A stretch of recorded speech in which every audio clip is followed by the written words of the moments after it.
কাইতেছি খেলা চলতেছে মুসলধারে এগিয়ে যাচ্ছে ইদ্রিস বল নিয়ে হাতের মধ্যে বল কেউ দেয় না দেখছি রেফারি দিচ্ছে বল ফালা দিচ্ছে রেফারির চোখে ধরা পড়ে গেছে বললো হ্যান্ডবল হেতে বললে কে বলে হ্যান্ডবল আমি জীবনও করে হ্যান্ডবল দেখছি আমার ফার্ম আমরা কে কইছি মারা মুখের কাছে নেওয়া যায় ফার কাছে না আটকা কিক মারা যায় হ্যাঁ এটা আমার হাত পাওয়া খেলা চলতেছে বাবা কিক মারলে দেখছেন হেতারা কিন্তু আগে ওই মার্শাল আর্ট কইতে মোস্ট প্রবলি এই দলটা বুঝছেন মার্শাল আর্টের ঠেলা এমন ধরে কিক মারে বল ভালো খালি মারতে মারস না আগে যায় মারিয়ে বাবা ফ্যান্টাস্টিক এবার আবার বললে দিতে সামনেটা মারিয়ে সামনেটা মার এবার আবার আগে যে সামনে করে বলে সার্ভি লেগে মারে মার মার মার এটা কি বলি খেলা হইতেছে না মার্শাল আর্ট হইতে একমাত্র আল্লাহ মালুম এবার বোধহয় রেফারির ভাগ্যে খারাপই আছে না এত বড় বাসি থেকে হাতে ঘাবড়ে গেছে কই জীবনের এরকম বাসি থেকে ঠিক আছে ভাই সরি আমি আর মারতাম না আমার ফসারি দেন খেলা শুরু হাতে ডস দিল এমন ডস দিয়েছে ফাঁচুর কাটতে গেছে এবারে বোধহয় ফাইনাল মারবো হ্যাঁ এটিএম লইতে আছে মারতেছে মারতেম ভাইলো না হেতারা বুঝি বলে যে তাড়াতাড়ি ব্যারিকেড ধরনের নিত্যের ভঙ্গিমে আগায় যাইতে আছে এইবারে বোধহয় যাইবো কি না জানো এবারে খেলা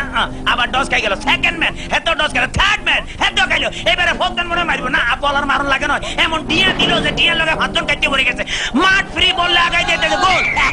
মনে হয় কি আমি জিতে গেছি মনে হলে আমি জিতে গেছি